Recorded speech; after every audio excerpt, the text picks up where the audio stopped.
So, students, today we are going to discuss to find the bisector vector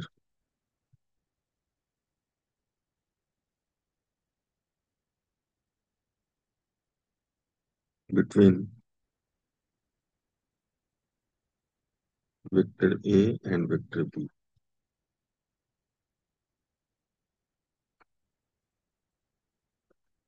Now tell me, मुझे ये बताओ कि क्या ये स्टेटमेंट करेक्ट है या इसमें कुछ आपको गड़बड़ लग रहा है। तो देखो यहाँ पे बहुत सारे स्टूडेंट ये कंफ्यूज करेंगे कि एक्यूट एंगल का बाइसेक्टर निकालना है या ऑब्टूस एंगल का बाइसेक्टर निकालना है। और मैं आपको ये बताऊं कि अगर ये वेक्टर ए और वेक्टर बी के बीच का बाइसेक्टर वेक्टर निकालना है तो ये क्वेश्चन कंप्लीट है। वो बात अलग है कि जो बाइसेक्टर आएगा वो आप क्या उसको बोलोगे, एक्यूट एंगल का बाइसेक्टर है या ऑब्टूस एंगल का बाइसेक्टर है, वो डिपेंड करता है कि इन दोनों वेक्टर के बीच का एंगल एक्यूट है या ऑब्टूस है। तो सबसे पहले ये नोट में आप लिखो, when an angle is made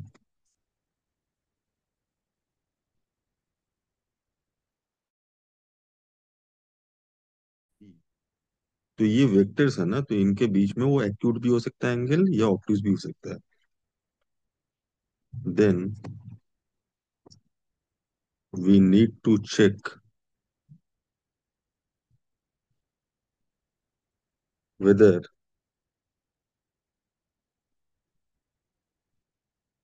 it is acute angle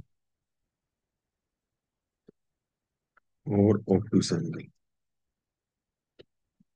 अब ये क्यों चेक करेंगे, यहाँ पे तो एक्यूट ऑब्टूस नहीं लिखा है। ये इसलिए चेक करेंगे कि अगर ऐसा लिखा होता कि to find the acute bisector vector between angle A and angle B, तो फिर आपको समझ में ये नहीं आएगा कि इन दोनों के बीच का एंगल एक्यूट है या ऑब्टूस है। वो आपको पता करना पड़ेगा, क्योंकि देखो लाइन की बात अलग होती है। अभी तो सिंपली बाइसेक्टर वेक्टर लिखा है, इसलिए आपको केवल वेक्टर ए और वेक्टर बी से मतलब है। लेकिन अगर एक्यूट ऑब्टूस आता तो मुश्किल हो जाती। लाइन की बात अलग होती है। लाइन में क्या होता है ना, व्हेन टू लाइन इंटरसेक्ट्स, तो ये जैसे लाइन वन है और ये लाइन टू है, तो ये वाला एंगल देखो डायग्राम में एक्यूट है और ये वाला एंगल जो है ये ऑब्टूस है। ये ऑब्टूस है। ठीक है, इसमें ऐसे डायरेक्शन देने की जरूरत नहीं है, फिर भी जस्ट मैं एक सिंपली डायरेक्शन दे दे रहा हूँ। तो ये ऑब्टूस एंगल और ये एक्यूट एंगल, ये लाइन वन और लाइन टू के बीच में ही बन रहा है। Line one and line two acute, line one and line two obtuse. But as for vector is concern, suppose suppose ये वेक्टर ए है और सपोज ये वेक्टर बी है। तो वेक्टर ए और बी के बीच में ऑब्टूस बना, तो वेक्टर ए और माइनस बी के बीच में एक्यूट बनेगा। तो जब भी आपको अगर ये क्वेश्चन आता है कि बाइसेक्टर वेक्टर निकालना है वेक्टर ए और वेक्टर बी के बीच में, तो ऑब्टूस एंगल का बाइसेक्टर भी हो सकता है या एक्यूट एंगल का बाइसेक्टर भी हो सकता है, depending on the angle made between vector A and vector B. ये बात आप अच्छे से समझ लो। और जब आपको लाइन का क्वेश्चन आता था कोऑर्डिनेट ज्योमेट्री में कि एक्यूट एंगल का बाइसेक्टर निकालो लाइंस के बीच में या ऑब्टूस एंगल का बाइसेक्टर निकालो, तो आपको ये समझता था कि दो लाइन है तो ऑब्वियसली दोनों टाइप के एंगल बनेंगे, है ना। लेकिन वेक्टर में अगर ऐसा सिचुएशन आता है कि एक्यूट या ऑब्टूस लिखा हुआ है, तो पहले आपको एंगल निकाल कर देखना पड़ेगा कि गिवन वेक्टर्स के बीच में क्या एंगल। तो जैसे मैं अगर आपको न्यूमेरिकल वैल्यू दूं, क्वेश्चन ही लेकर दिखाऊं कि अगर दो वेक्टर में वैसा दे दूं, तो सपोज मैं आपको देता हूं एक क्वेश्चन ऐसा मैं देता हूं, let vector r1 is equal to I plus 2j plus 3k plus lambda times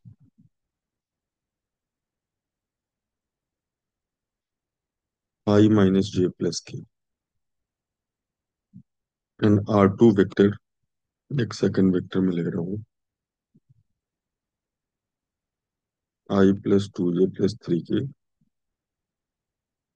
plus lambda times, या म्यू टाइम्स भी लिख सकते हैं, I+J-K। R2 लाइन्स, मान लीजिए ये दो लाइन है जो वेक्टर फॉर्म में है। ये दोनों वेक्टर इक्वेशन है।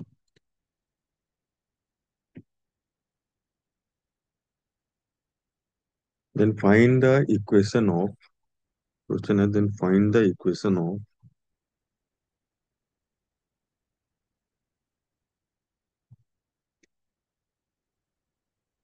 acute angle bisector of the two lines।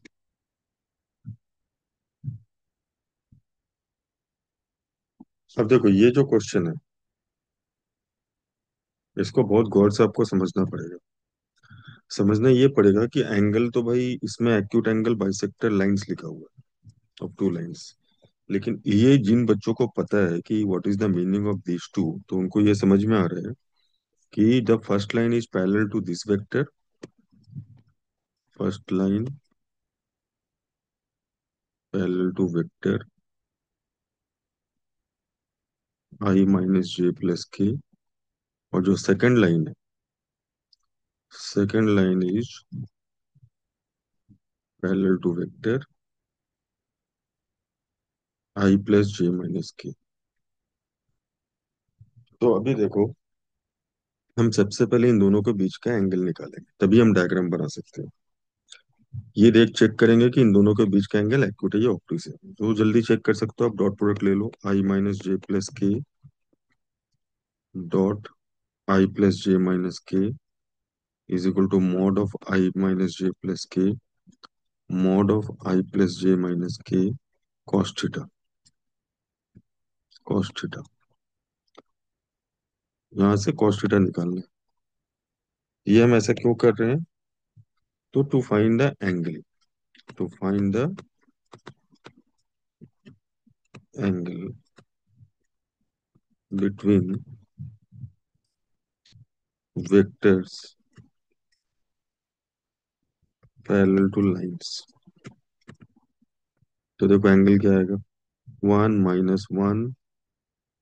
1 - 1, इसका √3, इधर √3 cos थीटा। तो ये जो cos थीटा आ रहा है ना, ये आ रहा है -1/3। तो ये थीटा जो है ना, ये ऑब्टूस एंगल होगा, थीटा इज ऑब्टूस, क्योंकि cos theta negative second quadrant में, ये थीटा ऑब्टूस हो गया। तो अब इसका डायग्राम हम आसानी से बना सकते हैं। ये अब ऐसा दिखेगा, देखो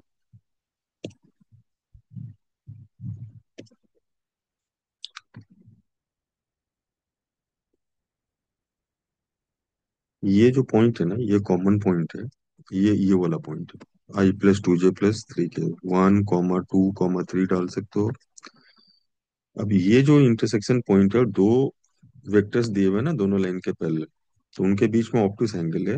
तो एक वेक्टर आप इधर से ले लो, I-J+K, और एक वेक्टर इधर ले लो, I+J-K। तो मुझे अगर लाइंस के बीच में एक्यूट एंगल बोल रहा है निकालने के लिए, तो मुझे ये वाला वेक्टर लेने से काम नहीं चलेगा, मुझे इसका उल्टा वेक्टर इधर लेना पड़ेगा। ये चीजें मैं आपको समझा रहा था इतनी देर से, कि जब तक हम एंगल नहीं निकालेंगे दोनों वेक्टर का, हमें समझ में नहीं आएगा कि कौन सा बाइसेक्टर, किस तरफ का बाइसेक्टर निकालना है, इस तरफ का निकालना है या इस तरफ का। तो मुझे इस तरफ का निकालना है, मुझे ये वेक्टर चाहिए, है ना। इनफैक्ट वेक्टर इक्वेशन चाहिए। तो वेक्टर इक्वेशन चाहिए, तो अगर मुझे ये वेक्टर मिल जाएगा इस लाइन के लॉन्ग, तो मैं इस पॉइंट को यूज कर लूंगा और फिर इस फॉर्म में लिख लूंगा। तो ये वाला वेक्टर जो है ना, बाइसेक्टर वेक्टर, ये कैसे निकालेंगे, ये आपको सोचना है। इन दोनों वेक्टर के बीच का ये बाइसेक्टर वेक्टर है। तो ऑब्वियस सी बात है, ये एंगल आधा आधा हो जाएगा, θ/2 और θ/2। ये जो θ/2 एंगल होगा, तो हम कैसे डायग्राम बनाएं ताकि ये बाइसेक्टर वेक्टर निकल जाए। तो यहाँ पे आपको कॉन्सेप्ट समझना होगा कि एक पैरेललोग्राम आपने 10th में पढ़ा होगा और एक रोम्बस पढ़ा होगा। रोम्बस में क्या होता है ना कि ये जब डायगोनल आप ऐसा इंटरसेक्ट कराएंगे रोम्बस में, ये दोनों एंगल सेम होते हैं। लेकिन पैरेललोग्राम में ये जैसे डायगोनल आप इंटरसेक्ट करा रहे हैं, डायगोनल बाइसेक्ट तो करेगा पैरेललोग्राम में, लेकिन ये थीटा वन और थीटा टू अलग अलग एंगल होगा। तो यहाँ पे ये जो बाइसेक्टर वेक्टर आपको बनाना है, तो आप समझ लो कि आपको रोम्बस बनाना पड़ेगा यहाँ। अब रोम्बस बनाएंगे कैसे, इसी डायग्राम को मैं मॉडिफाई करके दिखाता हूँ।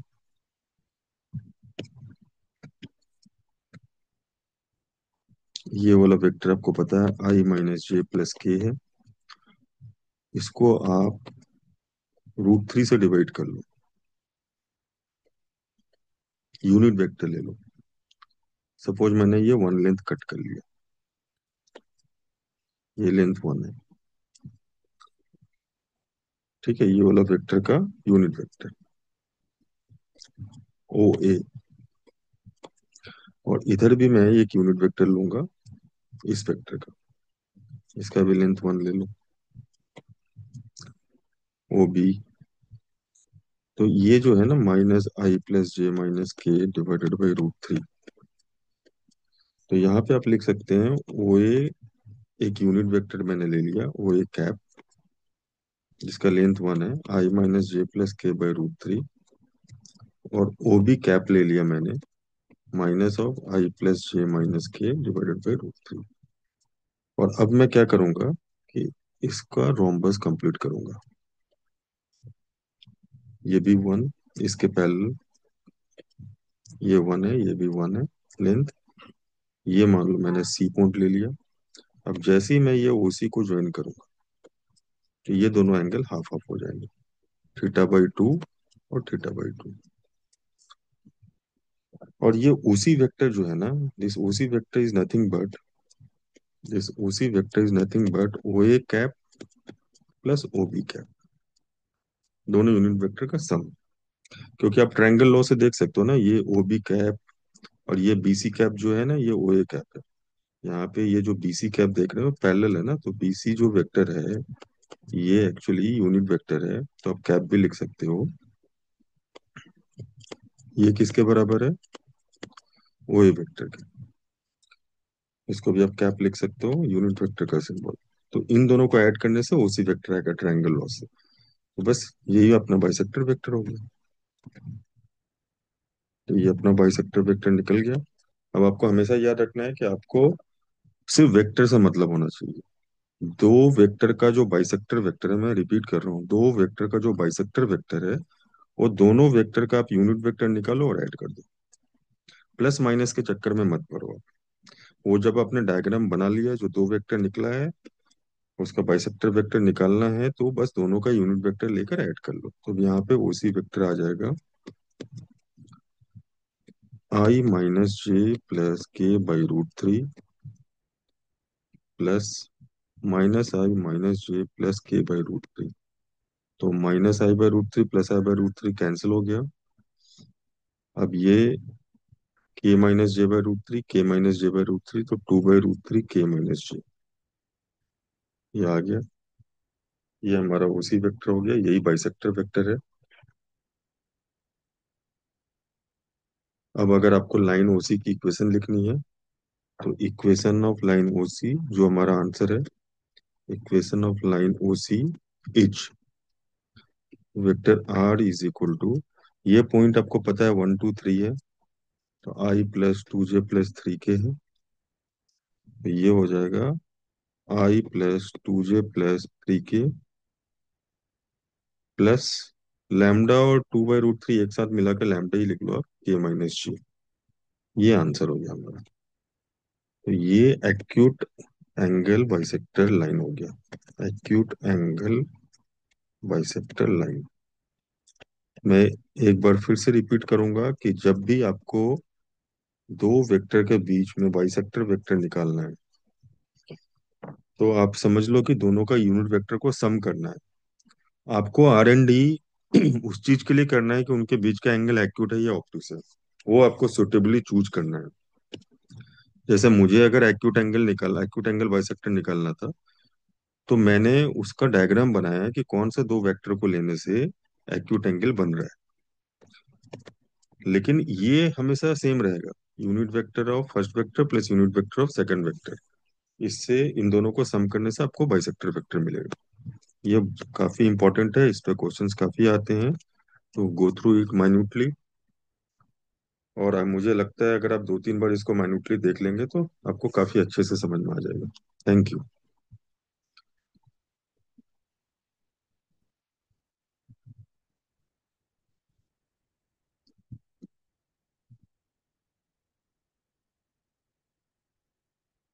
हाँ विकास सर।